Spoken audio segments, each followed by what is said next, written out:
Tahimik lang ako. Hindi ako nagmamadali. Habang ang iba sabik makuha ang atensyon ng babae, ako kalmado lang. Kasi alam ko, sa dulo sila mismo ang lalapit. Sa mundong puno ng lalaking trying hard maging charming, ang tunay na lakas ay nasa lalaking marunong tumingin pero hindi nauuna tumingin. Nasa lalaking marunong ngumiti pero hindi agad bumababa ang guard. Ang mga babae, tropa, hindi mo sila kailangang habulin. Kailangan mo lang silang intrigahin. Hayaan mong isipin nila kung sino ka, kung anong meron ka, at bakit kahit ang simpleng tingin mo, nakakayanig ng loob nila.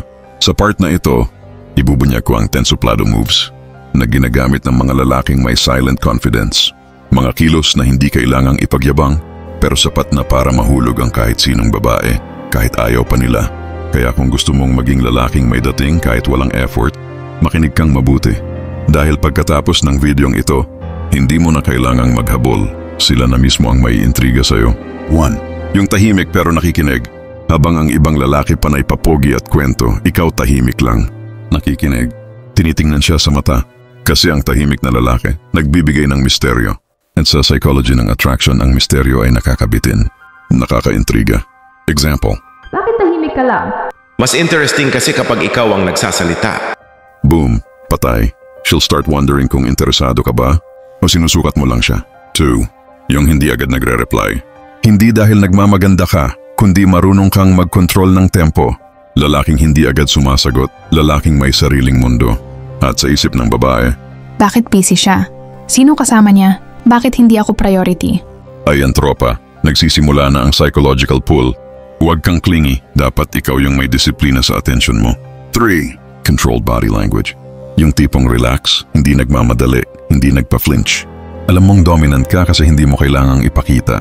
Ang suplado hindi reactive. Kapag may nagbiro o nag-flirt sa'yo, hindi ka agad natatawa o nahihiya. Ang sagot mo lang, isang smirk, isang tingin. That's power, tropa. Kasi ang hindi natitinag, siya ang nakakaapekto. 4. Hindi mo agad binibigay ang validation. Kapag nagpa-cute siya, hindi mo agad sinasabing ang ganda mo. Instead, tingnan mo lang siya sandali tapos magbago ng topic. Boom. Kasi ang utak ng babae, programmed na ma-excite sa challenge. Ang lalaking hindi madali ma-impress, yun ang pinaka-pinag-iisipan nila gabi-gabi. 5. Yung marunong maglakad na parang may direksyon. Hindi kailangan magyabang, pero bawat hakbang mo dapat confident. Straight back, steady pace, walang pasway. Kasi tropa, body language is the loudest voice sa isang tahimik na lalaki. Kung confident kang lumakad kahit hindi ka gwapo, babae mismo ang magtatanong, sino kaya yun? 6. Yung marunong magsabi ng no.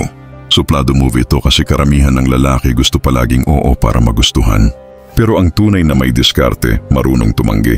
Hindi dahil suplado lang, kundi dahil may standards. Kung sasabihin ng babae, labas tayo mamaya?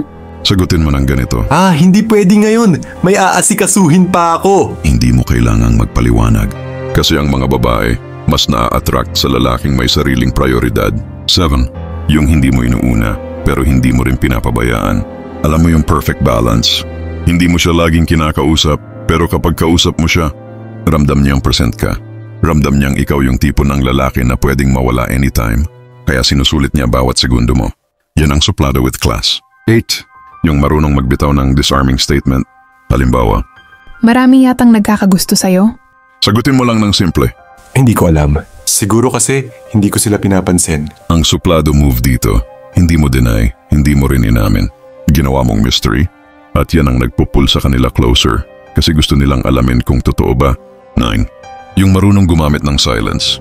Walang mas malakas sa tahimik na lalaki. Kapag may tension, hindi ka nagsasalita agad. Tinitigan mo lang siya. At sa psychology, ang silence ay nagbibigay ng power imbalance. Kung sino ang unang kumilos, siya ang dehado. Kaya huwag matakot sa katahimikan. Gamitin mo yun bilang sandata. 10. Yung umaalis sa eksena habang siya ay bitin pa. Ang suplado hindi nagpapasobra. Laging leave her wanting more. Kahit sa chat, huwag mong ubusin lahat ng topic. Kapag peak na ng usapan, bigla ka nang magpaalam. Sabihin mong ganito, sige, may gagawin lang ako. Boom. Kasi tropa, sa isip ng babae, babalik pa kaya siya? At yan ang sikreto ng mga lalaking hindi nawawala ng magnetism. Hindi ito tungkol sa pagiging pa-hard o pa-cool lang. Ang totoong suplado move ay may disiplina, respeto at kontrol. Lahat ng kilos mo, calculated. Lahat ng salita mo, may epekto. At kapag nakabisado mo to, hindi mo na kailangang manligaw. Sila na mismo ang maghihintay sa atensyon mo. Kaya tandaan mo, tropa, ang pagiging suplado ay hindi pagiging bastos. Ito ay sining ng self-control. Habang ang karamihan ay nauubos ang oras sa kakahabol, ikaw, nakaupo lang, kalmado pero hinahabol nila. Hindi mo kailangang magyabang. Hindi mo kailangang magpaliwanag. Kasi sa mundo ng totoong lalaki, ang katahimikan mo ay mas malakas kaysa sa libu-libong salita. Hayaan mong ang presensya mo ang magbigay ng tensyon, ang disiplina mo ang magtakda ng respeto, at ang misteryo mo ang magpaadik sa kanila. Kaya kung gusto mong maging lalaki na hindi lang gusto, kundi kinatatakutan mawala, simulan mong kontrolin ang sarili mo, hindi ang iba. Kasi sa dulo ng laro, ang pinakasuplat ay yung lalaking hindi kailangang magsalita para maramdaman ang kapangyarihan niya. Kaya kung gusto mo ang ganitong content, pakipindot ng subscribe button at i-share mo na din kaibigan para marami ang makakita sa ganitong video. Hanggang sa muli, salamat.